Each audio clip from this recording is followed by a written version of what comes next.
아까 변표라는 게 있었어요. 변환표준 점수. 변환표준 점수라는 게 있었는데, 오프라인 설명에서도 변환표준 점수 설명을 드렸고, 온라인 설명에서도, 변환표준 점수라는 걸 설명을 드렸어요. 표준 점수 100분이라는 거는 성적표에 있잖아요. 그러니까 표준 점수 100분이라는 건 성적표에 있기 때문에 그냥 성적표를 쓰시면 되는데, 변환표준 점수는 조금 개념이 어려운 게 있어요. 그래서 그 변환표준 점수라는 것들을 봤을 때 이제 보시는 건데, 가지아님 아까 지금 하신 질문은 제가 이따가 S파일 볼 때 다시 한번 말씀드릴게요. 그거 듣고 이해가 안 되시면 다시 질문해 주세요. 자, 변표를 보실 때 이렇게 이제 올해 발표된 변표입니다. 올해 발표된 변표인데 위와 아래가 어떤 게 달라 보이세요? 위와 아래가. 그러니까 위에 있는 거랑 밑에 있는 거랑 뭐가 달라 보이시는지 한번 보세요. 뭐가 달라 보이시나요? 혹시 한번 달라 보이시는 거 있으면 한번 말씀해 주세요. 제가 오늘 예쁘게 보이려고 양복 이렇게 셔츠에 타이까지 메고 왔는데 솔직히 말씀드리면 목동 설명회 때문에 강남하이퍼 목동 설명회 때문에 양복을 입고 온 게 아니고 오늘 입금 때문에 양복을 입고 왔어요. 제가 입금해서 좀 예쁘게 보이고 싶어가지고. 자, 뭐가 다르죠? 위아래가 뭐가 다른 것 같아요? 위아래가. 위아래가 요게 달라요. 위는 사회탐구라는 과목 중심이잖아요. 밑에는 인문 예체능 계열, 자연 계열이라는 계열 중심이잖아요. 그러니까 위아래가 그러니까 변표가 발표될 때 저 두 가지를 굉장히 잘 보셔야 돼요. 저 두 가지를. 그러니까 이 세종대 이 변표는 무슨 뜻이냐면은 너가 사회탐구를 봤다면, 너가 과학탐구를 봤다면, 시험을 봤다면 어딜 가든 가지고 간다는 얘기예요. 사회탐구를 가지고 가고 과학탐구를 가지고 가고 이렇게 가지고 간다는 거예요. 세종대는.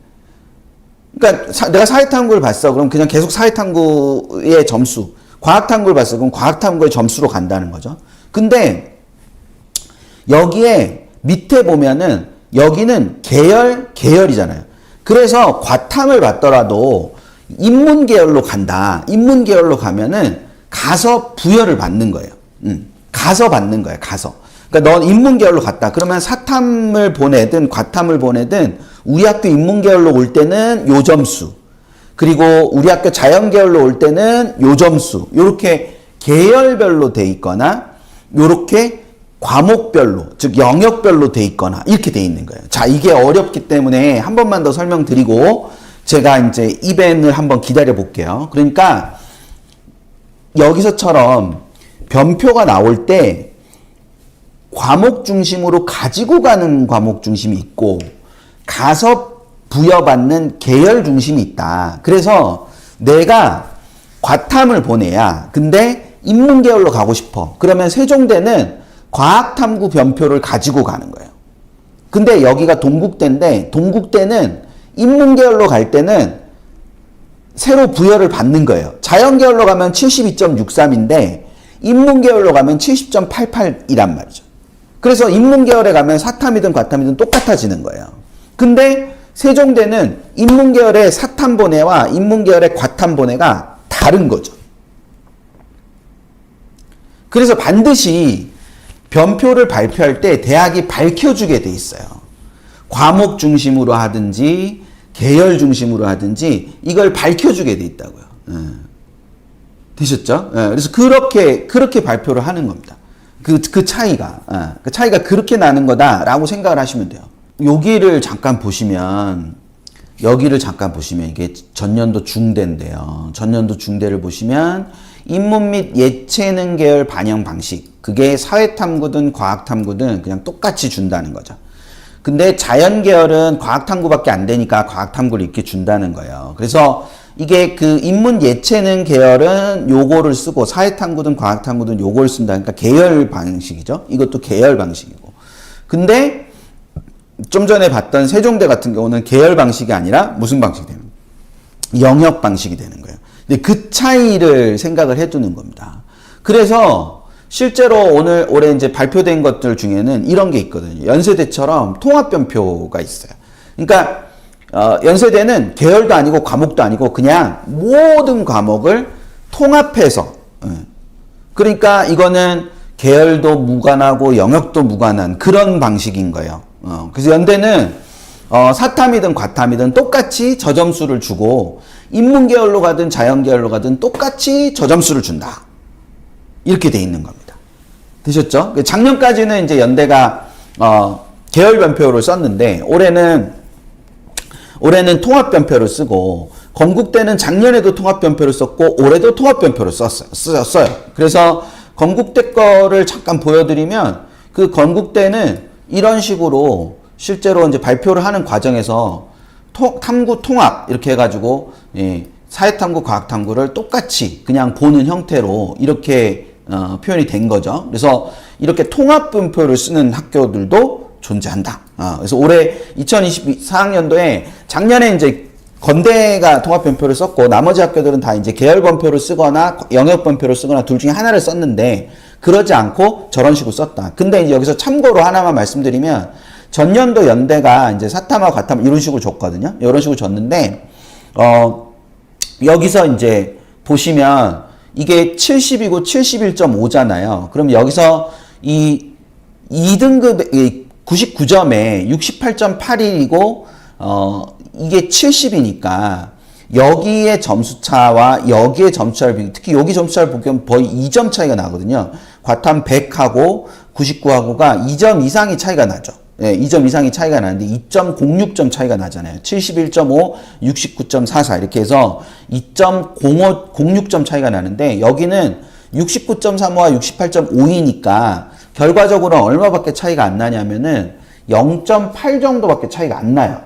0.8 정도밖에 차이가 안 나는 거니까 결국 전년도보다 올해는 굉장히 탐구가 촘촘하게 붙어 있는 상황이 될 거다. 왜냐하면 이제 탐구 변별력이 좀 낮았기 때문에 점수를 크게 못 줘요. 이게 좁게 줄 수밖에 없어요. 그래서 전년도와 비교했을 때 탐구가 굉장히 영향력이 좀 약화되는 측면이 있다. 물론 이제 전년도도 여기 오면 막 0.6, 뭐 0.7, 뭐 요렇게 되게 줄어들잖아요. 근데 100하고 99 사이가 전년에 비해서 굉장히 줄어든 상태인 거를 알 수 있어요. 그러면 제가 지금 뭘 봤죠?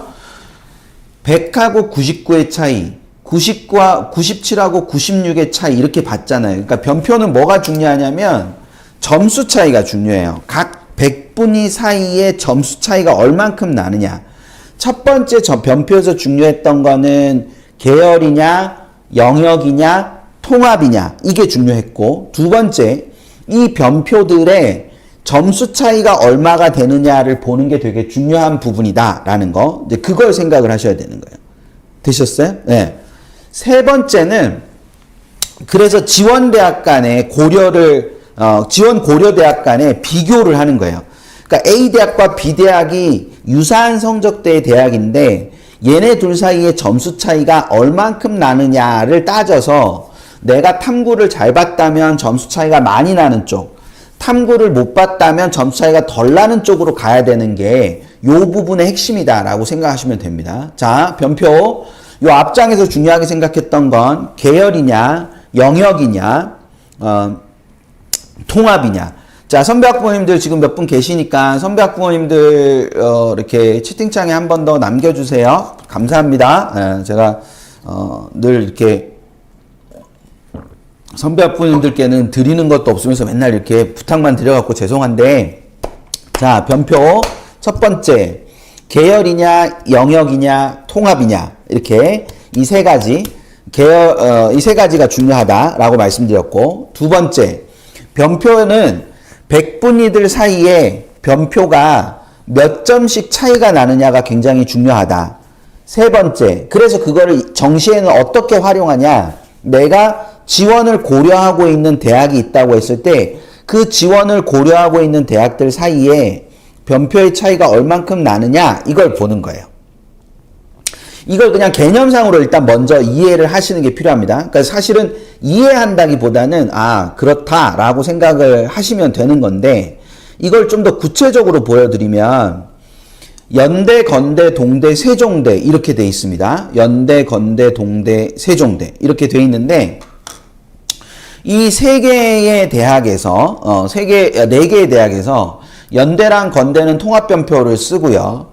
동국대는 계열변표를 써요. 그래서 세종대는 과목, 영역변표를 쓰죠. 그래서 사탐과 과탐이라는 그 영역변표를 쓰는데 과목변표를 쓴단 말이에요.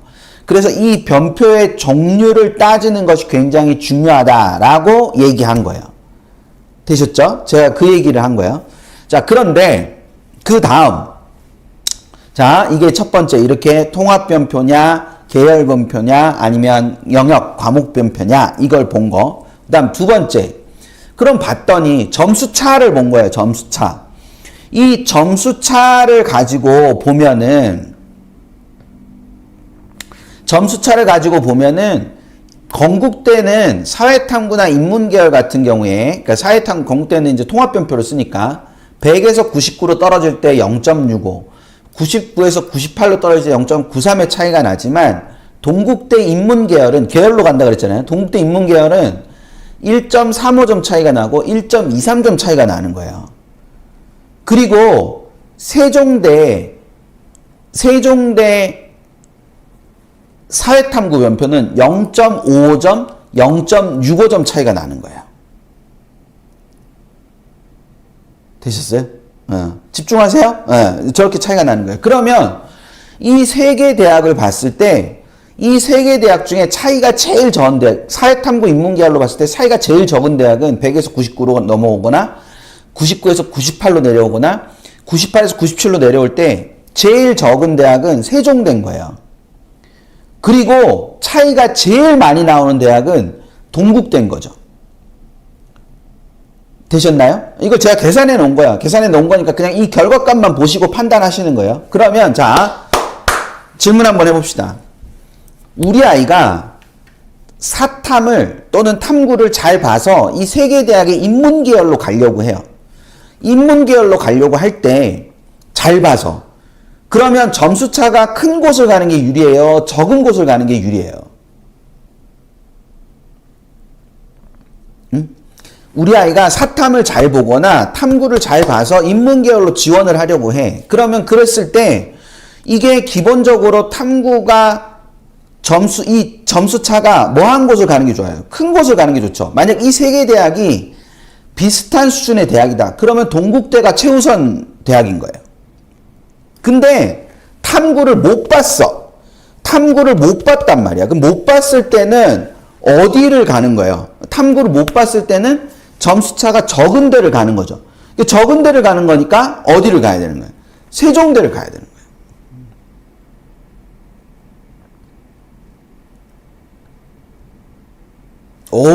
오케이. 잘하시네. 아유. 짱! 멋있습니다. 잘하십니다. 그렇게 되는 거예요. 근데 자연계열 과학탐구를 보니까 좀 달라요. 자연계열 과학탐구를 보니까 건대가 0.65, 0.93인데 동국대는 1.5, 1.38이고 세종대는 0.75, 1.25인 거예요.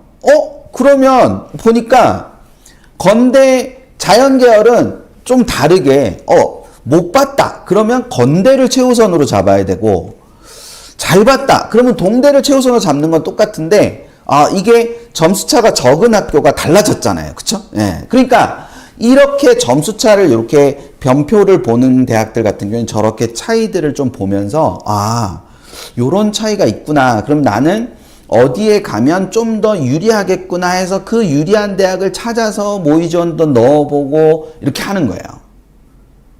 무슨 말인지 조금 아시겠죠, 이제? 예, 그러니까 이런 식으로 이 변표의 차이들을 좀 보는 게 필요하다라는 거, 이제 그거를 생각해 두시면 됩니다.